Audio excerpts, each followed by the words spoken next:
வணக்கம் மக்களே, வாங்க நம்ம தில் கிச்சனுக்கு போகலாம். மாம்பழ சீசனில் மாம்பழத்தில் இந்த உலர்ந்த மாம்பழ பார் செஞ்சு வச்சிட்டோன்னா வருஷம் பூரா வச்சு சாப்பிட்லாங்க. ஆனால் எவ்வளோ தான் செஞ்சாலும் உடனே காலி ஆயிரும். சின்னவங்களாகட்டும் பெரியவங்களாகட்டும் இந்த மாம்பழ பார் பார்த்த உடனே காலி பண்ணிடுவாங்க. வாங்க எப்படி செய்கிறதுன்னு பார்க்கலாம். இன்றைக்கி நான் நல்ல பழுத்த மாம்பழமாக 3 மாம்பழம் எடுத்துருக்கிறேன். நல்லா பழுத்த பழமாக எடுத்துக்கணும். இதை நல்லா வாஷ் பண்ணிவிட்டு அந்த தோலை பீலர் வச்சு நாம் தோலை எடுத்துடலாம். இப்போ சுத்தமாக தோலை எடுத்தாச்சு. இதை சின்ன சின்ன பீசஸாக கட் பண்ணி எடுத்துக்கலாம். இந்த 3 பழத்தையும் நாம் சின்ன சின்ன பீசஸாக கட் பண்ணி எடுத்து வச்சுக்கலாம். நல்ல பழுத்த பழமாக இருக்கும்போது நல்ல இனிப்பாக இருக்கும். ஒரு பழம் இருந்தால் கூட இந்த மாம்பழ பார் செஞ்சிடலாம். இல்லை எவ்வளவு பழம் இருந்தாலுமே நம்ம செஞ்சு வச்சிட்டோன்னா வருஷம் பூரா வச்சுக்கலாம்.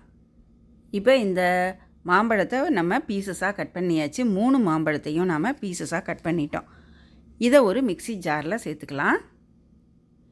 இதை தண்ணி விடாமல் நல்லா நைஸாக அரைச்சிட்டு வந்துடணும். எவ்வளவு நைஸாக அரைக்க முடியுமோ அவ்வளோ நைஸாக அரைச்சிட்டு வந்துடலாம். தண்ணி விடக்கூடாது. இப்போ நல்லா அரைச்சிட்டு வந்தாச்சு. இதை ஒரு பவுலில் சேர்த்துக்கலாம். எவ்வளவு கூழ் இருக்குதுன்னு பார்த்துக்கலாம். நமக்கு 1 கப் அளவு மாம்பழக்கூழ் கிடச்சிருக்குது. இப்போ நாம் இந்த மாம்பழ பாரை எதில் கொட்ட போகிறோமோ அந்த தட்டில் நெய் அல்லது எண்ணெய் தடவிக்கலாம். நான் கொஞ்சமாக நெய் தடவிருக்கிறேன். 2 தட்டு அளவு வரும் அப்படின்றதில் நான் 2 தட்டு ரெடி பண்ணி வச்சுருக்கிறேன். நல்ல பெரிய தட்டாக இருந்தால் வசதியாக இருக்கும். இப்போ அடுப்பில் ஒரு கடாய் போட்டு காஞ்ச உடனே நாம் அந்த அரைச்சி வச்ச மாம்பழக்கூழ் சேர்த்துக்கலாம். இந்த 1 கப் அளவு மாம்பழக்கூழை சேர்த்துருக்குறோம். இப்போது இதை ஒரு நிமிஷத்துக்கு நல்லா கிளறிக்கலாம். அந்த ஈரம் கொஞ்சம் போயிடும். இப்போ 1 நிமிஷம் இதை நல்லா கிளறிக்கலாம். இதோட 1 கப்பு அளவு கூழ் சேர்த்தோம். இதுக்கு 1/2 கப் அளவு சுகர் சேர்த்துக்கலாம். 1க்கு 1/2ன்ற ரேஷியோவில் சேர்க்கும்போது அந்த இனிப்பு சரியாக இருக்கும். நல்ல இனிப்பான பழம்னா நாம் இந்த சுகர் அளவை கொஞ்சம் குறைச்சிக்கலாம். இதை கொஞ்சம் கிளறிக்கலாம். இப்போ இதோட கொஞ்சமாக சால்ட்டும் கொஞ்சம் தனி மிளகாத்தூள் சேர்த்துக்கலாம். இது 2ஐயும் சேர்த்து இதை நல்லா கிளறிக்கலாம். நாம் கை விடாமல் கிளறணும், இல்லைன்னா இந்த மாம்பழம் அடி பிடிச்சிரும். இப்போ நல்லா கிளறிக்கலாம். மேக்ஸிமம் நாம் 5லேருந்து 8 நிமிஷம் கிளறினா போதும், ரெடி ஆயிரும். நம்மக்கிட்ட எவ்வளவு மாம்பழம் இருக்கோ அதை கூழாக அரைச்சிட்டு ஒரு மேக்ஸிமம் 10 நிமிஷம் வேலை தான். இதை கிளறி ஒரு தட்டில் கொட்டிட்டோன்னா 2 நாள் காஞ்சிச்சின்னா நமக்கு மாம்பழ பார் ரெடி ஆயிரும். இப்போ ஒரு கை விடாமல் கிளறிக்கணும், இல்லைன்னா அடி பிடிச்சிரும்.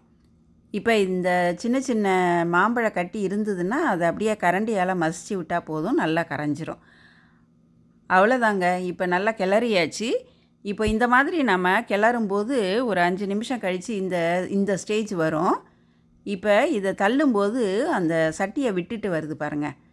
இதோ இப்படி தள்ளும்போது அந்த சட்டியை விட்டுட்டு வருது. அவ்வளோதான், நமக்கு இறக்க வேண்டியது தான். ரெடி ஆயிடுச்சு. இந்த கூழ் நமக்கு ரெடி ஆயிடுச்சுங்க. இதோ இந்த மாதிரி நம்ம தள்ளும்போது அந்த சட்டியை விட்டுட்டு வருது பார்த்திங்களா? இதான் ஸ்டேஜ். நம்ம ஸ்டவ்வை ஆஃப் பண்ணிடலாம். அவ்வளோதான், நமக்கு இந்த மாம்பழக்கூழ் ரெடி ஆகிருச்சு. நம்ம ஸ்டவ்வை ஆஃப் பண்ணிவிட்டு இது நம்ம நெய் தடவுன பிளேட்டில் கொட்டிட வேண்டியது தாங்க.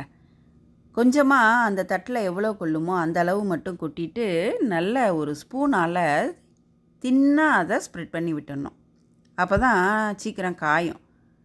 ரொம்ப மொத்தமாக ஊற்றுனா 2-3 நாள் கூட ஆகும். இதோ தின்னாக இந்த அளவுக்கு இதை ஸ்ப்ரெட் பண்ணி விட்டுடலாம். இப்போ இன்னும் கொஞ்சம் கூழ் இருக்குது. அதை இன்னொரு தட்டில் ஊற்றி நம்ம ஸ்ப்ரெட் பண்ணிடலாம். இந்த மாதிரி நல்லா ஸ்ப்ரெட் பண்ணிவிட்டு நம்ம வெயிலில் ஒரு 2 நாள் காய வச்சா போதும், நல்லா காஞ்சிரும். இதை நாம் காலையில் ஏர்லியாக பண்ணிட்டோன்னா ஃபுல்லாக வெயிலில் வைக்கிறதுக்கு வசதியாக இருக்கும். நம்ம ஈவினிங்காக பண்ணினோன்னா வெயில் போயிடும். அதனால் காலையில் செஞ்சு நாம் வெயிலில் காய வைக்க வசதியாக இருக்கும். இப்போ 2 பிளேட்டு நமக்கு ரெடி ஆயிடுச்சு. இதை வெயிலில் வச்சிடலாம். கவர் பண்ணி வைக்கும்போது தூசி விழாமல் இருக்கும். இந்த மாதிரி சல்லடை அல்லது துணி போட்டு சுற்றி நாம் வெயிலில் காய வைக்கலாம். இது 2 நாள் காஞ்சிருச்சுங்க. இப்போ நல்லா காஞ்சிருச்சு. 2 நாள்லேயே நல்லா காஞ்சிருச்சு. லேசாக அந்த வெளிப்பக்கம் எடுத்து விட்டுட்டு நாம் இந்த மாதிரி உரித்தோன்னா போதும், அழகாக வந்துடும். பொறுமையாக இப்படி உரிச்சிட்டோன்னா அழகாக வந்துடும். நம்ம அந்த நெய் அல்லது எண்ணெய் தடவும் போது தான் இது அழகாக விட்டுட்டு வரும். இதோ ஈஸியாக நல்லா உரிக்க வந்துருச்சு. அவ்வளோதாங்க, நமக்கு சூப்பராக இந்த மாம்பழ பார் நமக்கு ரெடி ஆகிருச்சுங்க. எவ்வளோ அழகான கலர்! அருமையாக வந்திருக்குது. இப்போ இதை நம்ம விருப்பப்பட்ட ஷேப்பில் வெட்டிக்கலாம். நான் இன்றைக்கி இந்த மாதிரி நீல நீல ஸ்ட்ரிப்பாக கட் பண்ணியிருக்கிறேன். நீங்கள் உங்களுக்கு விருப்பப்பட்ட ஷேப்பில் ரெக்டாங்கிளாவோ ஸ்கொயராகவோ நமக்கு விருப்பப்பட்ட ஷேப்பில் வெட்டிக்கலாம். இன்றைக்கி நான் இப்படி நீளமாக ஸ்ட்ரிப்பாக கட் பண்ணி எடுத்துக்கலாம்.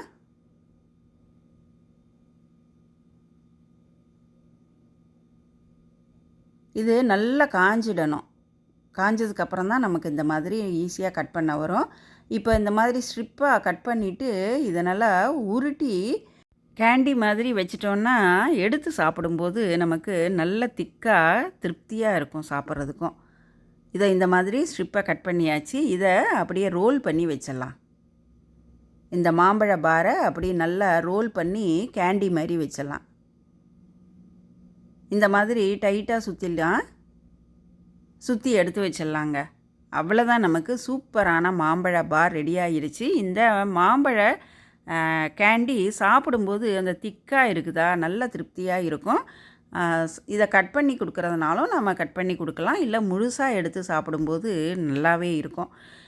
இது நாம் நல்லா காய வச்சு எடுத்துருக்குறோம். அதனால் இந்த மாதிரி ரோல் பண்ணி ஒரு பாட்டிலில் போட்டு வைக்கும்போது அது எவ்வளோ நாள்னாலும் அப்படியே இருக்குதுங்க. நல்லா காய வச்சு எடுத்து வச்சிட்டோன்னா வீணாகவே போகாது. நம்ம வெளியிலேயே வச்சுக்கலாம். ரொம்பவே அருமையாக இருக்கும். இதோ அருமையான மாம்பழ பார் நமக்கு ரெடி ஆகிருச்சு. இந்த கேண்டி சின்னவங்களாகட்டும் பெரியவங்களாகட்டும் நல்லா விரும்பி சாப்பிடுவாங்க. எல்லாரோட ஃபேவரேட்டான மாம்பழ பார் அல்லது மாம்பழ கேண்டின்னு கூட சொல்லலாம். அதுவும் குழந்தைங்களுக்கு மாம்பழ கேண்டின்னு சொல்லும்போது இந்த டேஸ்ட்டும் சரி அந்த டெக்ஸ்சரும் சரி சாப்பிட்றதுக்கும் ரொம்ப நல்லாயிருக்கும். இந்த மாதிரி ஒரு பாட்டிலில் போட்டு நம்ம மூடி வச்சுக்கலாம். எவ்வளவு மாம்பழம் இருந்தாலும் சரி நாம் இந்த மாம்பழ கேண்டி பண்ணும்போது நினச்ச நேரம் மாம்பழம் சாப்பிட்ட திருப்தியோடு இதை சாப்பிட்லாங்க. இந்த மாம்பழ பார் சாப்பிட்ட உடனே ஒரு எனர்ஜியும் கிடைக்கும் நமக்கு. குழந்தைங்களுக்கும் உடம்புக்கும் நல்லது. இந்த மாம்பழ பார் ரொம்ப சுலபமாக செய்யக்கூடியது. எவ்வளவு மாம்பழம் இருந்தாலும் நாம் சட்டுன்னு இதை செஞ்சிடலாம். நீங்கள் செஞ்சு பார்த்துட்டு உங்கள் கமெண்ட்ஸை கீழே கமெண்ட் செக்ஷனில் கொடுங்க. நீங்கள் இது வரைக்கும் சப்ஸ்கிரைப் பண்ணலைன்னா சப்ஸ்கிரைப் பண்ணிவிட்டு அந்த நோட்டிஃபிகேஷன் பட்டனையும் ப்ரெஸ் பண்ணிடுங்க. நன்றி, வணக்கம்.